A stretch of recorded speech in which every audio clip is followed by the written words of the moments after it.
कहाँ तक पढ़ी हो? मैं बीए पास हूँ सर। गुड। टाइपिंग को शॉर्टहैंड भी जानती हूँ। Very good. सर मेरा परिवार बहुत बड़ा है और बॉम्बे से दूर भी। इस शहर में मैं अकेली हूँ और परिवार की सारी जिम्मेदारियां मुझ पर हैं। देखो, अपनी राम कहानी सुनाने से तुम्हें नौकरी नहीं मिलेगी। मैं जो सवाल पूछ रहा हूँ उसका ठीक ठीक जवाब दो। ओके? Okay sir. सिद्धा, थैंक यू सर। अगर तुम्हारे साथ कोई बदतमीजी से पेश आए तो तुम क्या करो? अगर गलती छोटी हो तो माफ कर दूंगी। और अगर बड़ी हो तो?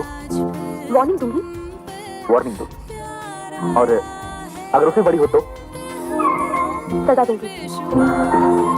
समझ लो वो माफी मांगता है, पांव पकड़ता है, गिड़गिड़ाता है, तब तुम क्या करो? पता नहीं, हो सकता है माफ कर दूं। करेक्ट। यूसी तुम जैसे लोग अपना और अपने घर वालों का पेट भर सकते हैं, कहीं भी जी सकते हैं, कुछ भी कर सकते हैं। सर हाथ हटा लीजिए प्लीज। हाथ हटाइए। No, you are appointed. Kadar, Raghu, John. Yes sir. नौकरी मांगने वाली इस लड़की ने मेरे साथ क्या सलूक किया आप लोग जानते हैं? इसने मेरे मुंह पर जोरदार थप्पड़ रसीद कर दिया। क्या? हाँ, इसने परेशान होने की जरूरत नहीं है। आप लोग नहीं जानते कि मैंने इसके साथ क्या बर्ताव किया। मैंने इसके साथ बदतमीजी की, इसके कंधे पर हाथ रखा तो इसने मुझे थप्पड़ मारा। But she is right, absolutely right. I like her character. लेकिन इस बेचारी को क्या मालूम कि मैं तो एक पति वैसा इंसान हूं। गैर औरत को हाथ लगाना तो क्या, बुरी नजर से देखना भी पाप समझता हूं। इसको नहीं मालूम कि ये ड्रामा इसका एक इम्तिहान था। जो आदमी जानबूझकर गलती करता है वो दुनिया का सबसे जलील इंसान है, लेकिन जिससे अनजाने में गलती हो जाए वो तो बेकसूर है। 18वें के 18वें अध्याय के 18वें श्लोक में इस बात का जिक्र है।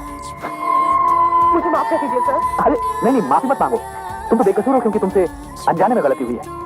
और फिर नौकरी में तुम्हें थोड़ा तुम्हारे कैरेक्टर को दे रहा हूं। मुझे यकीन है कि मेरे कारोबार की भी तुम अपने कैरेक्टर की तरह हिफाजत करोगी। कादर, मैडम का मेरे गेस्ट हाउस में रहने का इंतजाम करो। तुम कल से काम पर आ सकती हो। God bless you. जाओ। Thank you very much sir. जाते वक्त रुपए कैश बॉक्स में रखे थे और बाहर से ताला लगा कर गई थी। अच्छी तरह से याद करो कि रुपए कैश बॉक्स में रखे थे या कहीं और? जी नहीं सर, कैश बॉक्स में रखे थे और देखिए चाबियां भी मेरे पास है।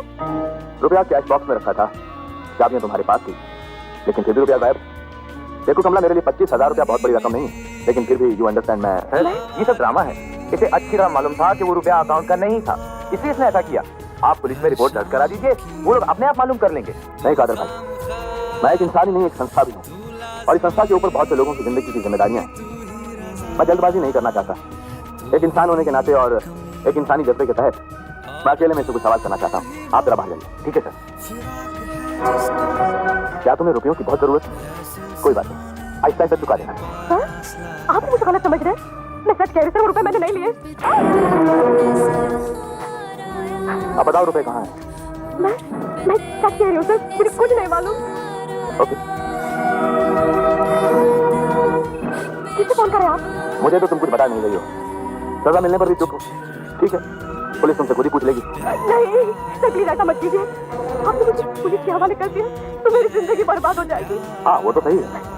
मुझ पर घर भर की जिम्मेदारियां हैं। अरे वो लोग सड़क पर भीख मांगेंगे। नहीं, प्लीज मुझे इस मुसीबत से बचा लीजिए। कोई ना कोई रास्ता निकालिए। मैं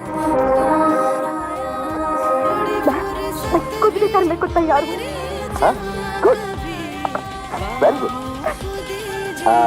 मुझे रुपयों की कोई जरूरत नहीं। मैं पुलिस को फोन भी नहीं करूंगा। अब तुम्हें और तुम्हारे घर वालों को करने की कोई जरूरत नहीं। ओके? ये तो अच्छा अपना मालिक भला आदमी, नहीं तो वो नारियल की तरह चिल जाती। चोर तुम नहीं, मैं हूँ।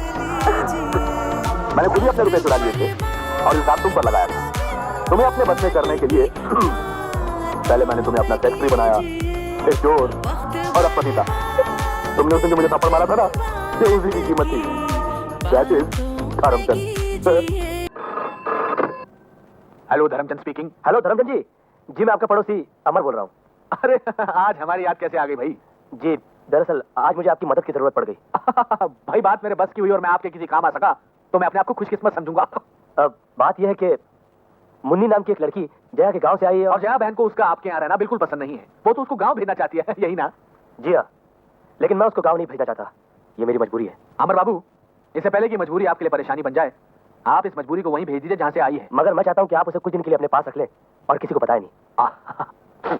अमर बाबू, जब से मैं पैदा हुआ हूं मैंने आज तक कभी झूठ नहीं बोला, मगर अब आज आप मुझे प्लीज, फॉर माय सेक। ठीक है, मैं आपकी मदद कर दूंगा, लेकिन किसी जरिए अगर ये बात आपकी बीवी तक पहुंच गई और उन्होंने मुझसे पूछा तो मैं उनसे सिर्फ सच सच कहूंगा। जी, जैसा आप ठीक समझे। अब मैं आपके राज की हिफाजत करूंगा, लेकिन अपने घर की हिफाजत करना यह आपकी जिम्मेदारी है। देखिए, वो आप मुझ पर छोड़ दीजिए।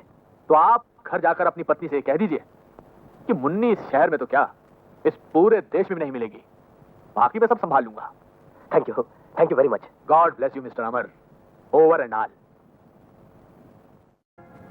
लेकिन एक बात है, मैं देख रही हूँ तुम इतने बड़े आदमी हो, लेकिन सारी मुसीबतें तुम्हारे ही सिर पर हैं। किसी तरह से चैन नहीं है तुम्हें।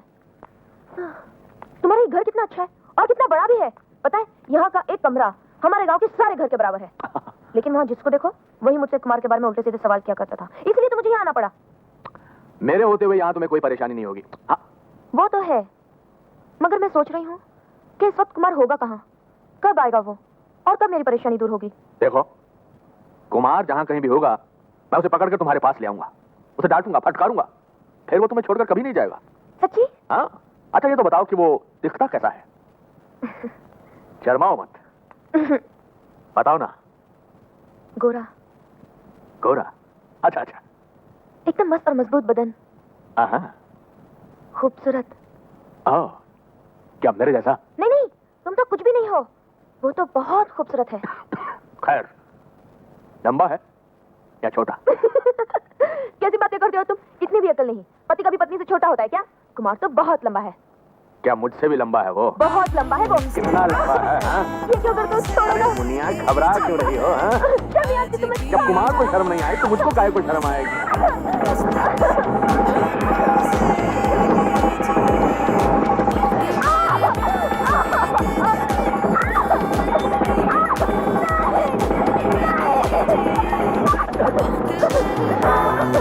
Ah!